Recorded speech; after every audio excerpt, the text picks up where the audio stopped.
When did you think you were going to become an artist?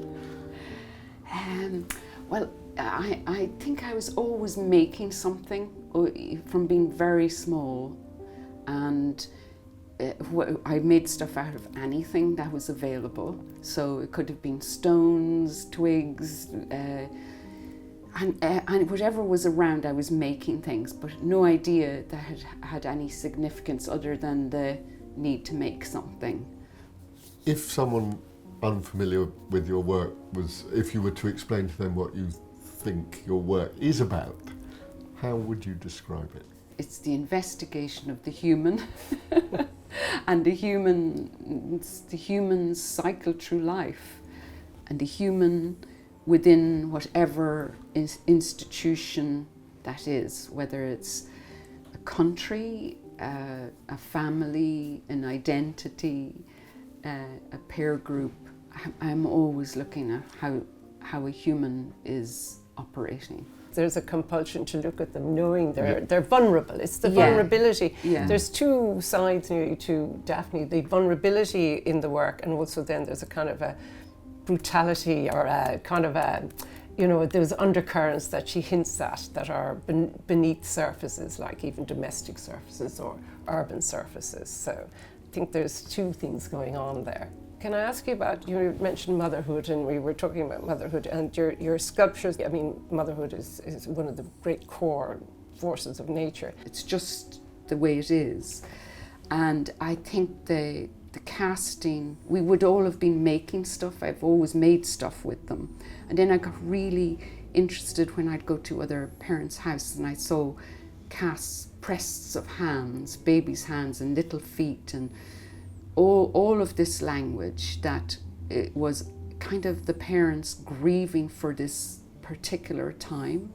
And then I began to cast want to make the busts of the boys, and that was a really difficult thing to do with small children. And so we started casting little bits, and I would have an ear, or I'd have a little bit of cheek, and eventually I put them together, and then we cast them. They were then they were just on the verge of moving into being 12 or 13. Just seemed like a really pivotal time in their life, and a compulsion to do it, and also it was incredibly gleeful.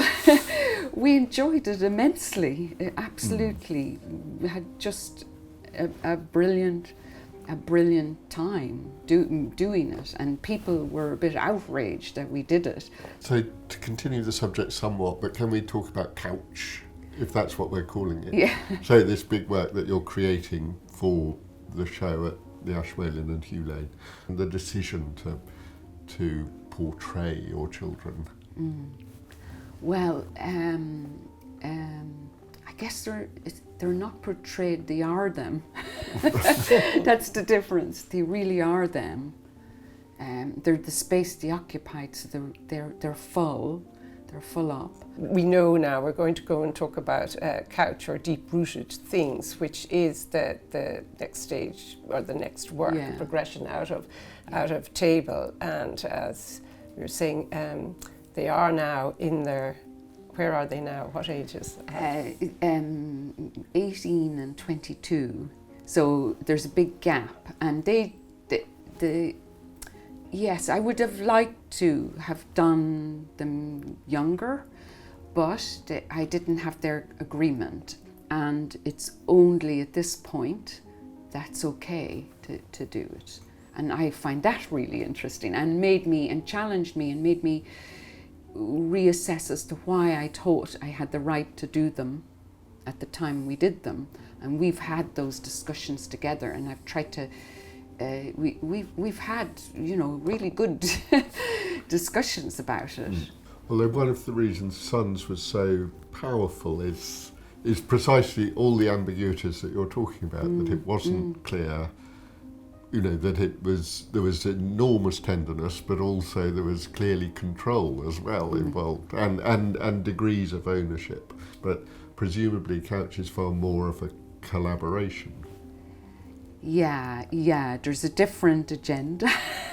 And it's so interesting because I think now there is a period for the teenager, they don't want to be seen with their parent. This is so interesting. They don't want to be seen with a parent. They're a huge embarrassment. And you have to, as a parent, you have to navigate that. And I think as well, you have two young men about to form their own identities, done in the language of the museum, present through the language of the museum, and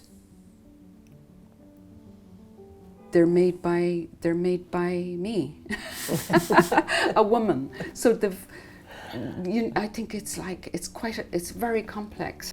And would you say the Couch would be both, as you said, you like the monumental and then you reduce it down to the essence? Do you see it both as, it's monumental, it's huge, it'll be big in size? Basically, what we're doing is we are putting the domestic into the heart of the museum, and I think that's the crux. We have made a space and put in the domestic, and the domestic is all over the museums, both museums. Only the paraphernalia of the domestic is all over there.